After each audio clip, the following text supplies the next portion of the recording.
I grew up in the church. I believed to accepted Christ when I was 5 years old, so 1986. After that, we'll make it short, but my parents separated in my teens. I went through a phase in my life where I was rededicating my life multiple times. It seemed like a yearly summer camp event where I would dirty my life and then come back in the summer and rededicate and have a clean slate to dirty again. And then in my 20s, I basically just tuned out God. That's short and simple. I tuned out God. I heard Him, but I just turned up the volume. Ended up going to Dallas Baptist University. After that, I met my wife, got married, and this whole time I still believed I was a Christian. But if you were able to see my life, I didn't live a Christian life. In fact, it was the farthest thing from a Christian. If anything, it was bipolar, because what I had done is I had this stronghold, this sin in my life, 20 years, that just had a grip on me. And no matter what I did, no matter how hard I tried, how hard I fought, there's nothing I could do to have victory over that sin. And I just came to a point where I'm 32 now. I'm just broken and I'm done. I'm tired of living with this sin, this lie. And the problem with this lie was that no one else in my life knew.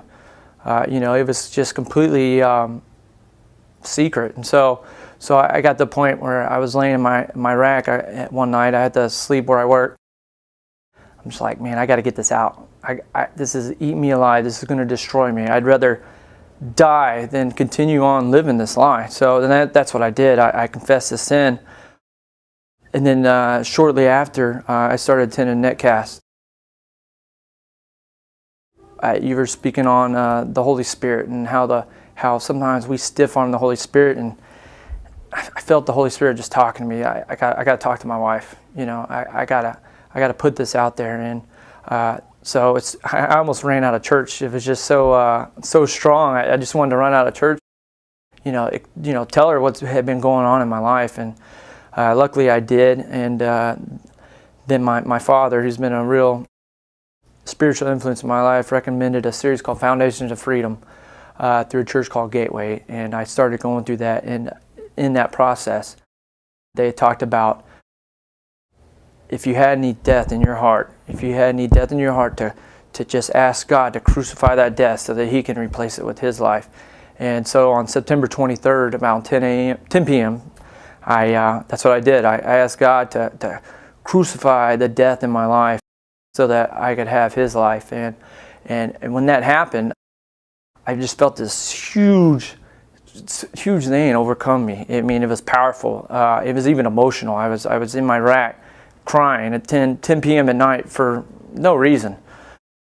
And then I had a series of questions that popped in my head, and those were, was I really saved?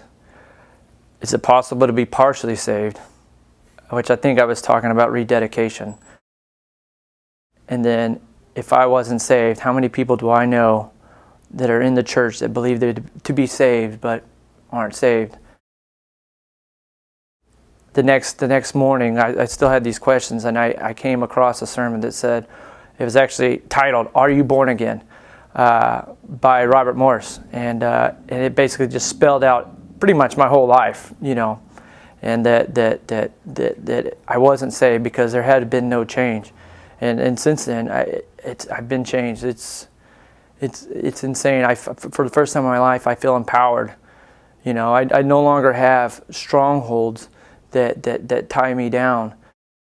The addiction, the struggle that I mentioned, I didn't do anything to correct it. It just went away. And that's God. That's Jesus Christ in my life, that I finally came to a broken enough place to allow Him to have that power. He had the power. I finally allowed Him to use the power in my life.